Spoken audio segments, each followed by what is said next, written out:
down. And that's blinding their eyes? Yeah, shadow in the eyes, isn't it? Blinding the eye. So do you think that's where the term comes from? I don't think. You know? I know. I know it because of the accounts from people who lived at the period. Here's another one. This is a man called Edward Derrick. Edward Derrick. He's a teenager here, done for housebreaking. He also is a man who brutally beats his wife Ada regularly.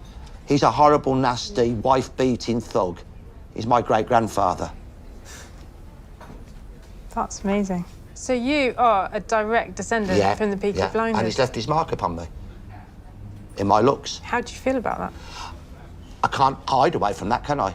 And as a historian, if I'm right about the ancestors of other people who were violent, I've got to share those in my own family that were incorrigible rogues, and he was. That's the truth of family history, isn't it? Yeah. It's reality.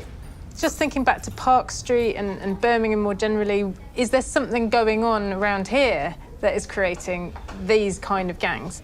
Poverty was widespread in Victorian Britain. There's this paradox of the wealthiest nation in the world with so much poverty. The poor are living in badly built housing, crammed into a tightly packed area. And then, in Birmingham, London, all the big cities, railway lines are being built. Whose homes are being knocked down for them? Poorer people. So overcrowding goes up. So the problems of the poor in the late 19th century, I would argue, are actually worsening.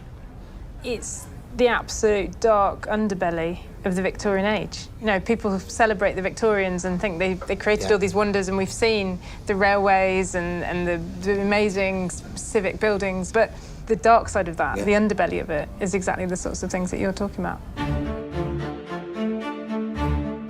At the end of the 19th century, there were at least 50 violent street gangs in Birmingham.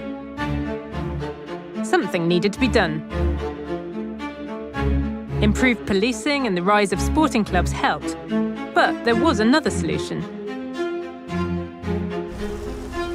Throughout the country, public parks were created in the most deprived urban areas. In 1893, the Park Street burial ground was turned into a space described as a health resort for local children. For 120 years, it symbolised the desire of enlightened Victorians to improve the lives of ordinary people